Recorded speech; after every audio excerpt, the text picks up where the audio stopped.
दोस्तों क्या आप जानते हैं कि बुर्ज खलीफा इतनी ऊंची बिल्डिंग है कि अगर आप इस पर ऊपर से छलांग लगाते हो तो आपको 20 सेकंड तो नीचे गिरने में ही लग जाएंगे।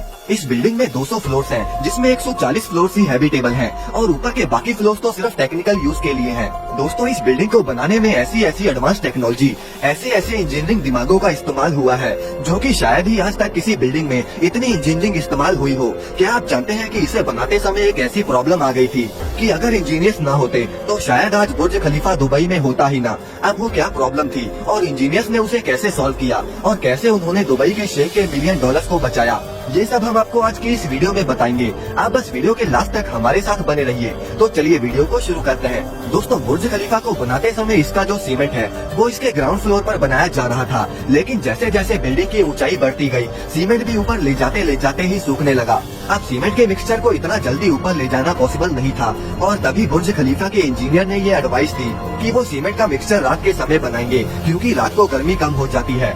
और उन्होंने 3 दुनिया के सबसे हाईटेक और पावरफुल पंप को दूसरे देशों से इम्पोर्ट करवाया। उन पंप के आने के बाद जाकर ही सीमेंट ऊपर तक पहुंचना शुरू हुआ। दोस्तों क्या आपको पता है कि बुर्ज खलीफा में पहले नॉर्मल ग्लास को लगाया गया था और इंजीनियर्स का इस पर ध्यान ही नहीं गया कि ऊपर इससे कितनी ज्यादा गर्मी बढ़ जाएगी। जब ग्लास पैनल्स की फिटिंग हो गई तो ऊपर का टेम्परेचर 98 डिग्री सेल्सियस तक पहुंच गया, जितने में तो पानी भी उबलने लग जाता है। अब दोस्तों अगर कोई इंसान वहाँ पर कुछ सेकंड भी रुक जाता तो उसका क्या हाल होता, ये तो आप बखूबी जानते ही हो। इस केस में अगर एयर कंडीशनर का इस्तेमाल किया जाता तो बिजली का खर्चा 10 गुना बढ़ जाता, जो कि बिल्कुल भी एफिशिएंट नहीं था।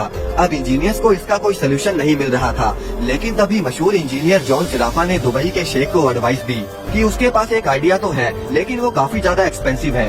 अब ये आइडिया तो शेख को मानना ही पड़ा, क्योंकि उनके पास कोई और रास्ता ही नहीं था। दरअसल जॉन जिराफा ने कहा था कि उसे एक स्पेशल टाइप का ग्लास बनाना आता है जो कि सूरज की यूवी रेस को रिफ्लेक्ट कर देगा और ऊपर इतनी गर्मी भी नहीं होगी। अब उस एक ग्लास के पैनल की कीमत $2000 थी और पूरी बिल्डिंग में टोटल 24,000 पैनल लगने वाले थे, जिनकी टोटल वैल्यू हुई करीब 3 से 4 अरब डॉलर में चली जाती।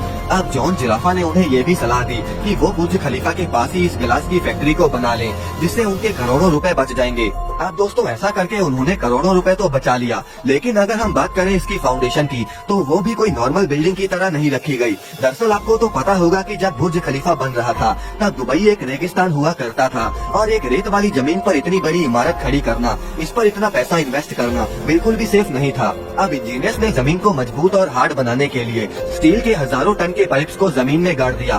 बुर्ज खलीफा की कंस्ट्रक्शन में वैसे 3,20,000 क्यूबिक मीटर स्टील और 55,000 टन स्टील का इस्तेमाल हुआ था, यानी कि सीमेंट और स्टील पाइप्स का वजन ही 2 लाख हाथियों के बराबर था। वैसे दोस्तों आपको बता दें कि बुर्ज खलीफा के कंस्ट्रक्शन की ऊंचाई इतनी ज्यादा हो गई कि वहाँ पर मजदूरों ने तो काम करने से ही मना कर दिया।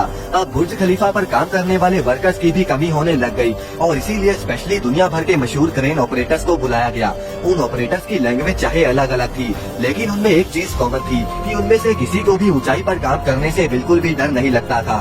दोस्तों वैसे जब बुर्ज खलीफा बनकर तैयार हो गया तो उसके ऊपर कंस्ट्रक्शन के समय इतनी धूल मिट्टी जम गई कि उनको साफ करना काफी मुश्किल काम हो गया था। दोस्तों इसके लिए कई कंपनीज को कॉन्ट्रैक्ट दिए गए, लेकिन किसी भी कंपनी के पास कोई ऐसी मशीन, कोई ऐसी टेक्नोलॉजी नहीं थी जिससे कि वो उन ग्लास पैनल्स को साफ कर सके।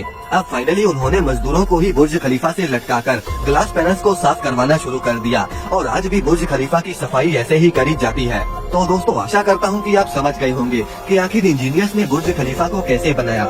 वैसे दोस्तों आपका पसंदीदा शहर कौन सा है, कमेंट में हमें जरूर बताएं और इस वीडियो को लाइक करके चैनल को सब्सक्राइब करना ना